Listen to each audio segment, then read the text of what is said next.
If you can, go live. Use the opportunity. I would almost say, it's a use it or lose it scenario. Let's embrace the internet because it's allowing us additional opportunities and additional unique ways to sell and to do business and to grow. So put the camera on, shoot your content, talk about your product, talk about what you do, and put it out there and see what happens.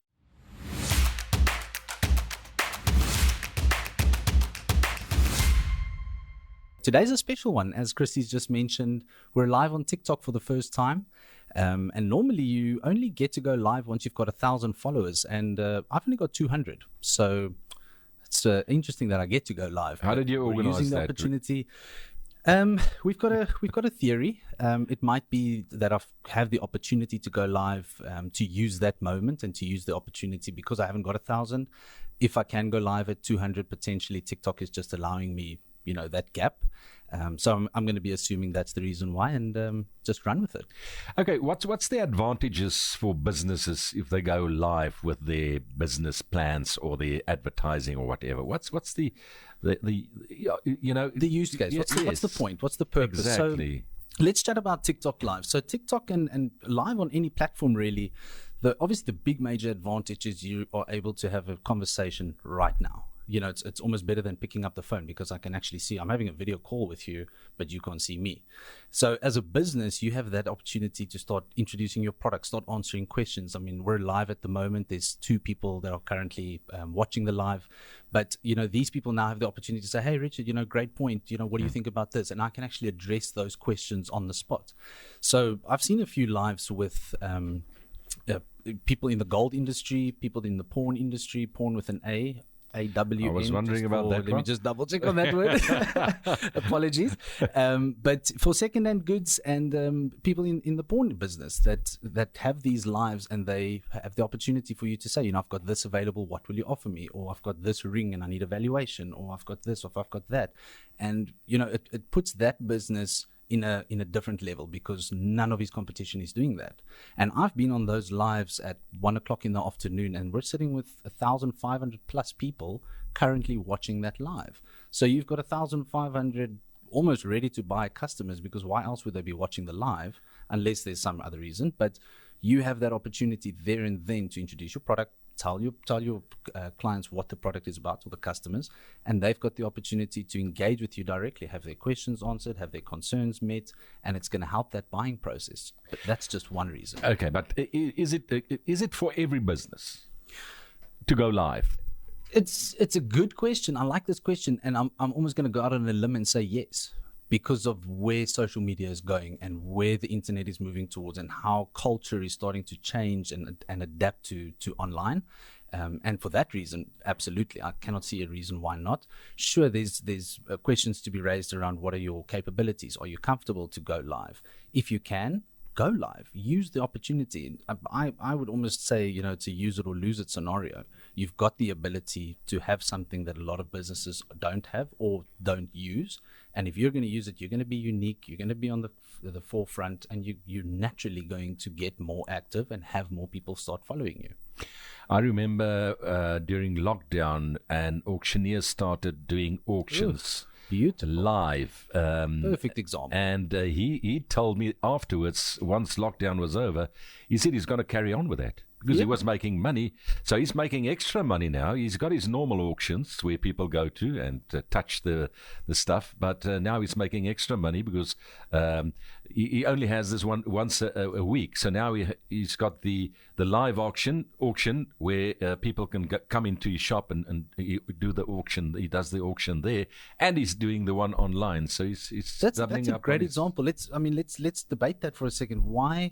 Why would it be more beneficial for an auction house to rather do auctions live and online than in a big warehouse as traditionally done? So, let's just start with the logistics. Now you've got to have all these people in the same space. You have to have parking for them. You have to have bathrooms and toilets. And now you can probably just have a little storage unit somewhere, and you just take that one item out and you go live and you auction that item. As soon as it's sold, 10 minutes later, you can start the next live. So you could essentially just go live all day and be selling things all day. But it's not that easy to have all those people in the same room at your warehouse at a specific date and time. So let's embrace the internet because it's allowing us additional opportunities and additional unique ways to sell and to do business and to grow. Now, chatgpt we talked about, and is that correct? GTP or GPT? I was waiting for this one. But now you said that it's one day in the near future you're going to put on a helmet or whatever, and you'll be probably able to walk around some of the items. So that can help auctioneers as well, because now you've got this visual thing that you can see, and the only thing that will be missing is to touch the item that you want to be. Absolutely. I have to correct you though. ChatGPT is the artificial intelligence. Yeah, virtual. Right. We're talking about virtual reality. Yes. Oh, sorry, I'm just testing you. Right. No, just obviously. checking whether you know your stuff. Much appreciated. Dave. Much appreciated. But I mean, that's possible now. Yes, absolutely. It's absolutely. fantastic. And cars, salesmen with selling cars, like you can walk around the car, go inside the car, look inside the car. I would almost go as far as saying the future is going to become limitless. If we look at where things like the metaverse is going and where virtual reality and augmented reality, we've spoken about shopping experiences and how, putting on a little virtual goggles will take you into the aisles at Checkers and you can actually look at the products and compare. So I think there's a major scope for retail in the future to embrace that, because the reason that you actually go to the shop and why advertising is competitive is because you want your product to stand out on the shelves. I mean, there's a whole science behind placements of products and which products must go next to which one and the colors and all these factors come into play, and it's still going to be relevant no matter what technology we're using. It's even relevant on your website. It's even relevant with the way you portray your products and on your online store. So it's only a matter of time before we're going to see a platform much like Checker 6060, I would assume, that you would be able to log into and just browse through the aisles. And maybe go live and chat to the owner and say, listen, I see you don't have that in your store. What about this? What about that? Right. Or potentially you might have a question before you want to buy it, and now you don't make that buying decision because you're unsure. Yes. Now you have the opportunity to speak directly to the store owner, manager, even a chatbot. It doesn't have to be an actual person. The way technology is evolving and just the industry in general is it's moving towards automation. It's moving towards embracing technology to make things easier. Yeah, the next time you hear you'll sit here with an image of somebody being a radio presenter and chatting to you. So, right. Looking forward to it. I won't have a job. I wouldn't say that. Who else can be as that's creative why I'm as scared. you? That's why I'm scared, Richard. You don't have to be scared. Embrace it. But genuinely, I think it's important to use the opportunity to maybe just motivate business owners out there that embrace the technology, embrace these changes, and don't be scared of it. Go and Google it. Go to the University of Google. The admissions are free, and you can attend any class. It's the best thing ever. So you can search for anything, and you can get the information on the University of Google.